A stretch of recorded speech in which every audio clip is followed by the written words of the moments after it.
Bible prophecies revealed में आपका स्वागत है। और बाइबल प्रोफेसीज रिवील्ड के अंदर आज हम कुछ ऐसी भविष्यवाणियों के ऊपर अपना ध्यान केंद्रित करने जा रहे हैं जो भविष्यवाणियां पहली बार इतिहास में हमारे समय में आकर के ही पूरी हुई हैं और इसीलिए वो भविष्यवाणियों का पूरा होना सीधे तौर पर यीशु मसीह के दूसरे आगमन की ओर किस प्रकार से संकेत करता है, उस बात को आज हम समझने का प्रयास करेंगे। और बाइबल प्रोफेसीज रिवील्ड के अंदर जिस भविष्यवाणी के ऊपर मैं आपका ध्यान केंद्रित करवाना चाह रहा हूं वो पाई जाती है यहेजकेल भविष्यवक्ता की पुस्तक, उसका 37 अध्याय उसके 24वें वचन के अंदर, यानी इज़ीकेल 37:24 के अंदर वो अहम भविष्यवाणी पाई जाती है जिसको बाइबल के स्कॉलर्स और प्रोफेसी स्कॉलर्स जो हैं वो कभी भी इतिहास के अंदर नहीं समझ पाए, लेकिन पहली बार ये भविष्यवाणी जो है आज हमारे समय में आकर के अनफोल्ड होना शुरू हो चुकी है।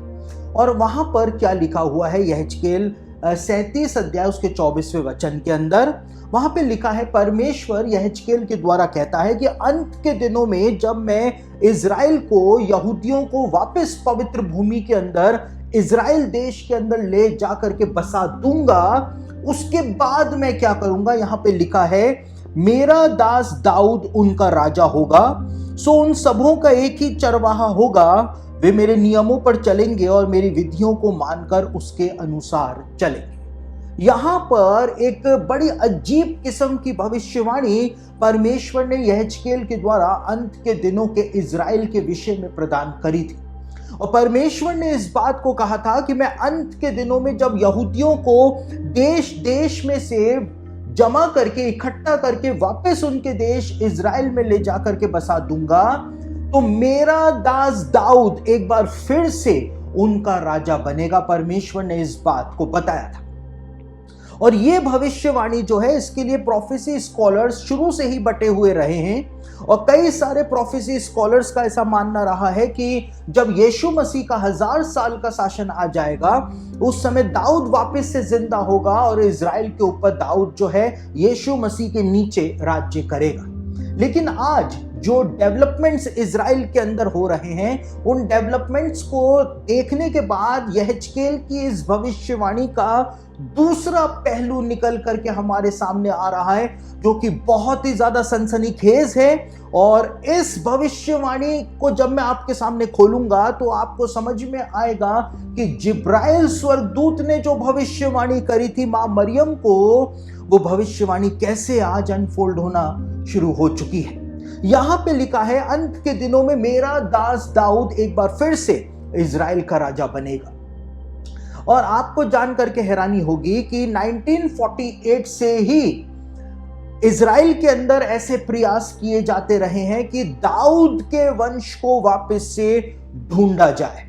और दाऊद का वंश, क्योंकि यहूदी लोग लगभग 1900 सालों से पूरी दुनिया के 100 देशों में तितर बितर हो रखे थे, और जिस प्रकार से हारून का वंश खो गया था इतिहास के अंदर, उसी प्रकार से दाऊद का वंश भी खो गया था इतिहास के अंदर।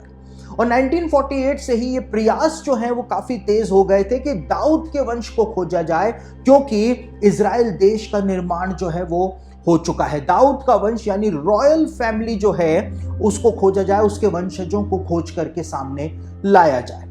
और हाल ही के अंदर बीते कुछ सालों में, कोरोना काल से पहले, दाऊद का वंश जो था उसको खोज लिया गया था। और 2018 में एक वेबसाइट के ऊपर जितने भी दाऊद के वंश के यहूदी पाए जाते हैं, जिनको अभी तक खोजा जा चुका है, उन सबके नाम उस वेबसाइट के ऊपर डाले जा चुके हैं। और उससे भी ज्यादा महत्वपूर्ण बात यह है, जैसा कि यहां पे लिखा है कि मेरा दास दाऊद एक बार फिर से इज़राइल का राजा बनेगा। 2015 में जो यहूदियों की सैनहेड्रिन है, उसने दाऊद की जो डायनेस्टी है, यानी दाऊद का वंश जो है, उसकी स्थापना की परमिशन या अनुमति जो है वो जारी कर दी थी कि इज़राइल में दाऊद का वंश जो है उसको वापस से स्थापित किया जाए, उसको वापस से स्थापित कराया जाए। तो ये डेवलपमेंट्स इज़राइल के अंदर होने शुरू हो चुके हैं जो 2000 सालों से कभी भी देखने को नहीं मिले। कभी भी यहूदी लोगों ने दाऊद का वंश खोजने की कोशिश नहीं करी।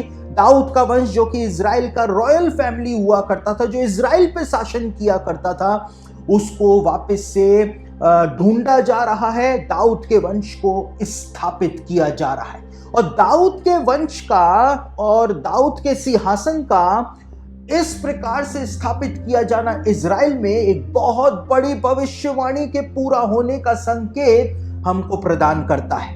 और कौन सी भविष्यवाणी के पूरा होने का संकेत प्रदान करता है? वही भविष्यवाणी जो लूका रचित सुसमाचार में जिब्राइल स्वर्गदूत के द्वारा की गई थी। लूका रचित सुसमाचार उसका पहला अध्याय और उसके 30 से लेकर 33 वचन जब मैं आपके सामने पढ़ूंगा तो वो भविष्यवाणी आपके सामने निकल करके बाहर आ जाएगी। जिब्राइल मां मरियम से कहता है, स्वर्गदूत ने उससे कहा, हे मरियम भयभीत ना हो, क्योंकि परमेश्वर का अनुग्रह तुझ पर हुआ है। और देख, तू गर्भवती होगी और तेरे एक पुत्र उत्पन्न होगा, तू उसका नाम यीशु रखना। वह महान होगा और परम प्रधान का पुत्र कहलाएगा, और प्रभु परमेश्वर उसके पिता दाऊद का सिंहासन उसे देगा, और वह याकूब के घराने पर सदा राज्य करेगा, और उसके राज्य का अंत ना होगा।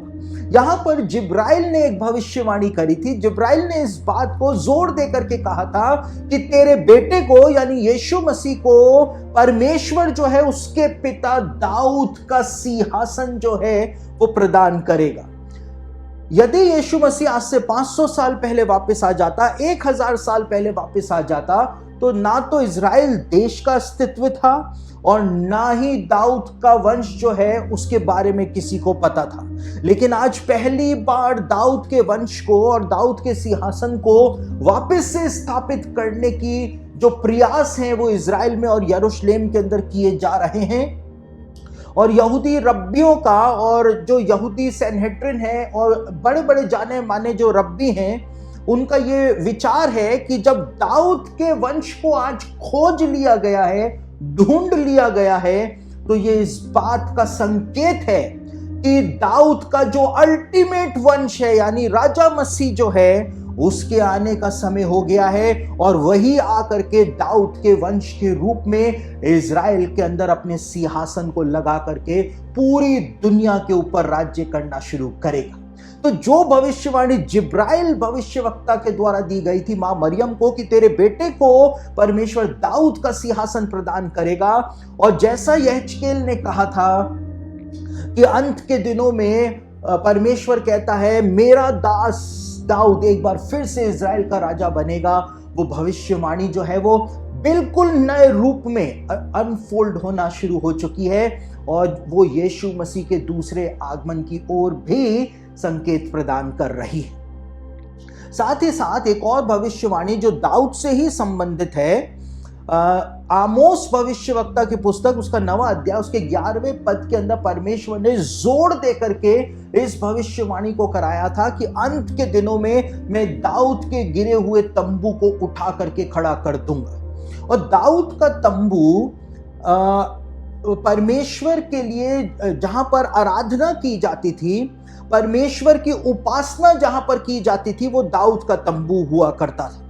मूसा का तंबू जो था वो तो गिबोन के अंदर पाया जाता था। सारी जो बलिदान विधियां हैं वो मूसा के तंबू के अंदर पूरी की जाती थी, लेकिन दाऊद के तंबू में सिर्फ परमेश्वर की आराधना की जाती थी। वहीं पर ही बैठ करके दाऊद जो है वो भजनों को लिखा करता था, वहीं पर ही दाऊद जो है वो भजनों को गाया करता था। और दाऊद का तंबू जो था वो आराधनालय का प्रतीक था, एक यहूदी आराधनालय, एक यहूदी सिनेगॉग हुआ करता था। और जब इजराइल देश का नाश हुआ रोमन सेना के द्वारा 70 AD में, तो दाऊद का तंबू के रूप में परमेश्वर की आराधना जो थी वो भी पूरी तरह से यरूशलेम से समाप्त हो गई थी। और परमेश्वर ने यह भविष्यवाणी कराई थी कि वो दिन भी आएगा जब मैं दाऊद के उस गिरे हुए तंबू को वापस से यरूशलेम में उठा करके खड़ा कर दूंगा। यह भविष्यवाणी परमेश्वर ने दी थी, यानी कि एक यहूदी आराधनालय दाऊद के तंबू के रूप में यहूदी आराधनालय जो है वो वापस से खड़ा किया जाएगा, जहां पे परमेश्वर की स्तुति और आराधना की जाएगी। आपको जान करके हैरानी होगी कि कुछ दिन पहले ही इजराइल के जो नेशनल सिक्योरिटी मिनिस्टर हैं जिनका नाम है बेन गवीर, उन्होंने एक ऐसा बयान दिया मोरिया पर्वत पर, टेंपल माउंट के ऊपर जा करके, कि जिसने मुस्लिम जगत के अंदर खलबली मचा करके रख दी। और मोरिया पर्वत वो ही जगह है जहां पर परमेश्वर का मंदिर राजा सुलेमान के द्वारा बनाया गया था। और उस जगह पे खड़े होकर के जहां पर आज मुसलमानों की एक मस्जिद और एक पवित्र स्थान पाया जाता है जिसको अल अक्सा मस्जिद और डोम ऑफ द रॉक के नाम से जाना जाता है।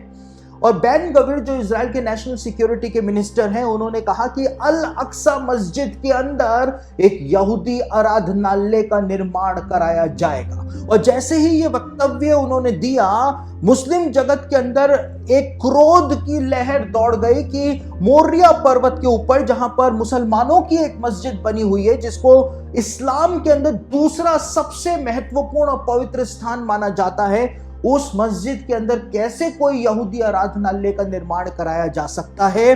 और पूरे इस्लामिक जगत के अंदर एक क्रोध की लहर जो थी वो दौड़ गई थी। लेकिन आमोस के द्वारा परमेश्वर ने भविष्यवाणी कराई थी कि मैं दाऊद के गिरे हुए तंबू को, यानी आराधनालय को, एक सिनेगॉग को वापस से उठा करके खड़ा कर दूंगा।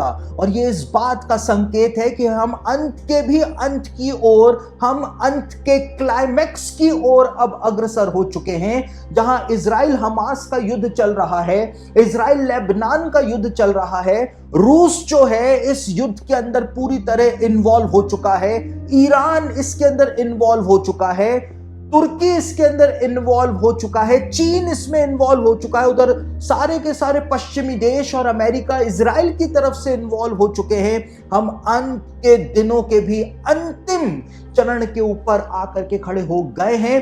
किसी भी समय अंत के दिनों का फाइनल क्लाइमैक्स जो है अब शुरू हो सकता है। ये भविष्यवाणियां जो इतिहास में कभी भी पूरी नहीं हुई, अनफोल्ड होती हुई भी प्रतीत नहीं हुई, ये भविष्यवाणियां आज पहली बार हमारे समय में आकर के पूरी हो रही हैं। ये इस बात का संकेत है, साफ साफ संकेत है कि हम अंत के दिनों में जी रहे हैं। साथ ही साथ ये इस बात का भी संकेत है कि यीशु मसीह के दूसरे आगमन का समय हो गया है। अब हम जितनी लापरवाही के अंदर अपना जीवन पहले जीते रहे, अब उस लापरवाही को छोड़ करके हमको अपनी आत्मिक आंखों को खोल लेना है, सच्चाई से हमको रूबरू हो जाना है। अपने जीवन को हमको यीशु मसीह के दूसरे आगमन के लिए तैयार कर लेना है, क्योंकि बाइबल की भविष्यवाणियां अनफोल्ड हो रही।